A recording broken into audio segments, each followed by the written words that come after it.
I found out when I was a teenager and first sharing Christ with so many people and leading them into Bible study and all the other elements, that in most cases they had no Christian community.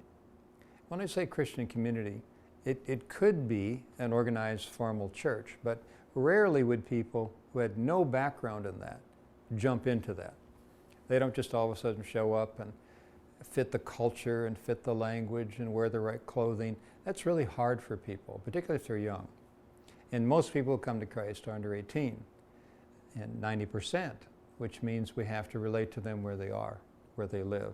So we had, back in this era, and they were coming out of all this era of rebellion in the 60s, and they had been on drugs and been involved in all the free sex movement and all this stuff. They had no framework for formal Christianity. So we had to form Christian community. And we do it just intuitively. It's not that we just, woke up one day, let's start a church. No, we had an apartment and we had room to invite them over. And so we would bring them over. We'd eat food together. The Bible talks about how they broke bread together. We always put it in the sense of communion.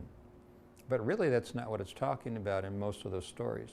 In Acts 2 and Acts 4 in the Bible, when it talks about they met daily in homes and they ate together, that's what they did. They just ate together. It wasn't some big church formal deal here. They had food. Food is one of the common elements that really bridges us culturally.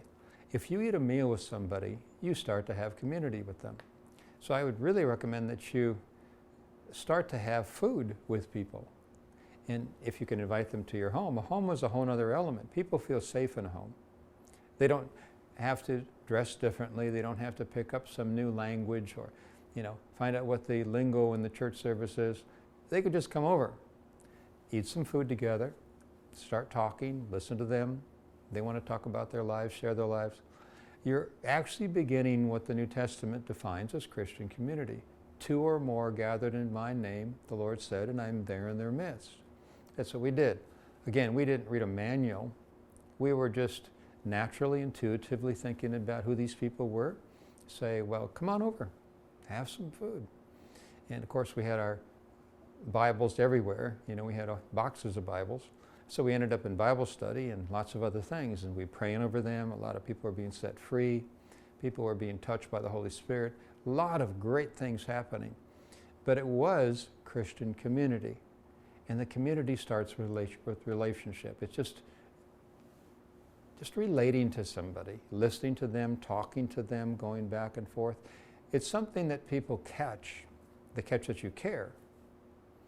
They catch they belong. Everybody wants to belong. And it's very difficult to have them belong in some sort of a formal structure. But they can belong in a home.